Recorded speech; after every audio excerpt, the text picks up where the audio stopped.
think you touched on in the book Grind. Again, I'm going back to it a lot because without even reading the entire book, there's just a lot of principles and ideas that I just dipped in a toe a little bit. I mean, this is good. So business owners and formal education. So I want to talk to you about that because you said students 3 times.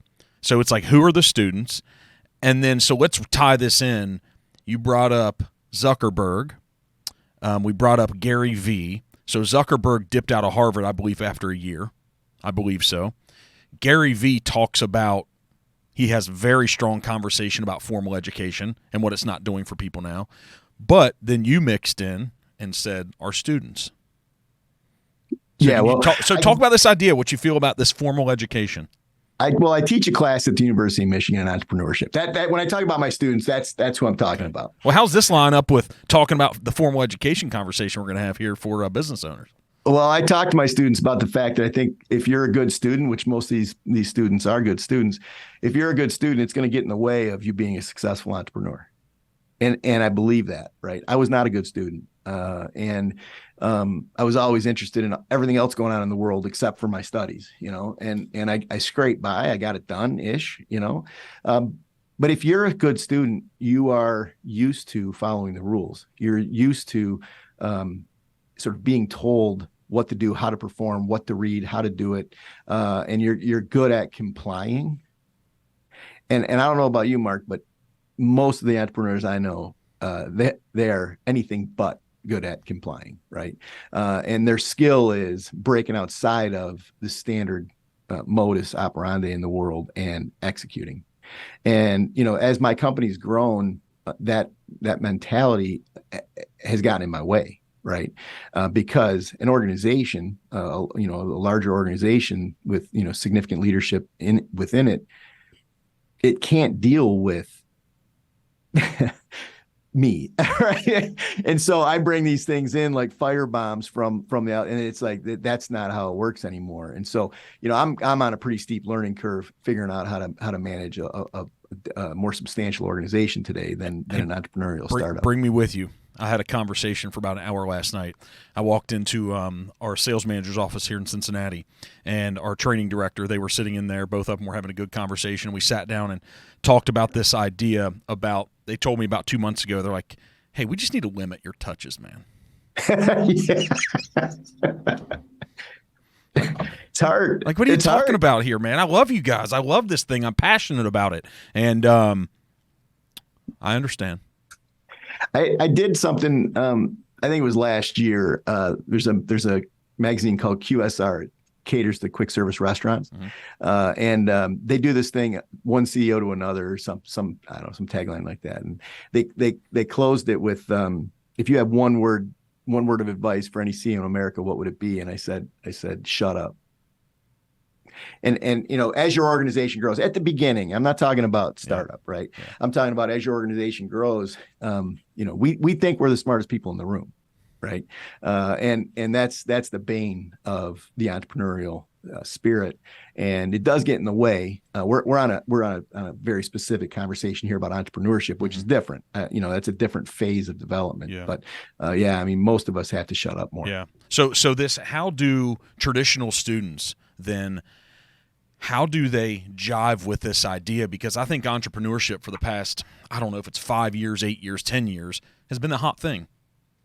And it seems like so many people look at it as the North Star. But they're traditional students that you're talking to, that you're saying if you're a good student, you most likely, that's going to serve you well as an entrepreneur. So how are these things, how do you tie them together? How do they coexist, or they just don't?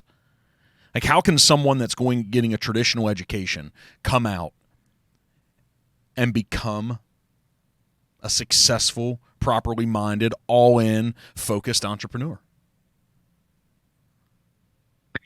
Again, I do think there are those that are flat out brilliant, right? That can live within the confines of the traditional structure of academia, mm-hmm. and bring what they need to bring to a business as an entrepreneur. And I do think those people exist. I think they're few and far between. I don't know many of them. But I don't either. maybe the people in, as I'm thinking through this, because I'm thinking even a guy that received his law degree at University of Michigan, Sam Zell, massively successful, probably one of the highest levels of success of commercial real estate, probably in the world. And that guy practiced law for what, like 2 or 3 weeks after he got out of law school, somewhere around there. And then he realized, like, hey, this environment, something about it, the books I've read, videos I've watched, something about it just didn't speak to him. It wasn't for him. But he was a highly successful student, but he came out and said, hey, this isn't me. And so maybe those traditionally educated people, maybe that's the ones that need to run organizations when people tell us we need to shut up. Yeah, right. I don't know. I hate to, that my whole, point of doing all this work is to never discourage anybody from trying to become an entrepreneur. 100%. So I think that if you were a good student, I just think it's important to understand how that mentality might get in your way to be able to break the rules. So what will overcome that mentality? So if guys like me and you both are like, hey, like, go chase your dreams, man, because anything's possible. And if you believe that, if you have big dreams and a big vision for your life and you believe anything's possible, like, that's a big unlock. So what's the idea when they're 22, 23? Like, what do we say? Like, come up with a good idea. Stay focused. Go all in. Believe in yourself. Anything's possible. Then can attitude supplant the traditional educated mind? Yeah, I think for sure. But and I was just sitting here thinking, like, what are some examples of moments when we broke the rules? Mm-hmm. And I remember one time, relatively early on in the business, our accountant advised us that we were growing too quickly, and that we needed to bolster our balance sheet in order to be able to stay solvent and relevant and so on. The worst advice in the world. And here's this, he's an accountant, right? He's supposed to be like, this is the smart guy in the room. This is the guy who, we're supposed to be. And I've said, accountants, from an entrepreneurial perspective, accountants are the bane of my existence. They are the bane of my existence. And I'm sorry, I love my accountant. She's amazing, right? But I think she would understand what I'm talking about, because,